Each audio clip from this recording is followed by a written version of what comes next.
अजित पवार यांनी छगन भुजबळ यांच्या समोरच नाराजी व्यक्त केली। काही नेते विशिष्ट जातीवर टोकाची भूमिका घेत आहेत असं ते म्हणाले। थेट जाऊयात आमच्या प्रतिनिधी रुपाली बडवे यांच्याकडे। रुपाली, काय नेमकं म्हणालेत अजित पवार? आपण पाहत आहोत की छगन भुजबळ कशा पद्धतीने ओबीसी समाजाची बाजू मांडत आहे, त्याच्यामुळे कुठेतरी सर्वांसमोर जे आहे ते काल सर्व पक्ष राष्ट्रवादीच्या सगळ्या आमदारांनी अजित पवार यांच्या समोरच छगन भुजबळ यांच्या संदर्भातली नाराजी व्यक्त केली।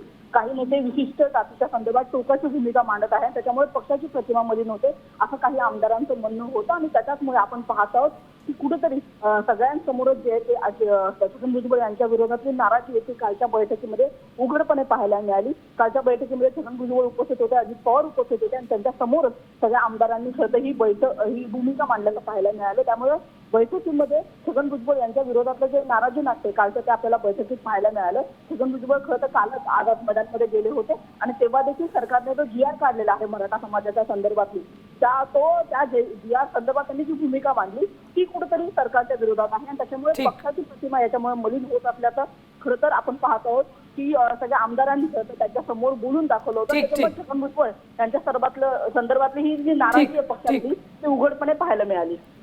रुपाली, धन्यवाद संपूर्ण माहितीसाठी। तर कालच्या बैठकीमध्ये अजित पवारांनी थेट भुजबळांपुढेची नाराजी व्यक्त केली। आता isakal.com आहे देशातील नंबर 1 ची मराठी न्यूज वेबसाईट। प्रत्येक अपडेटसाठी isakal.com ला नक्की भेट द्या।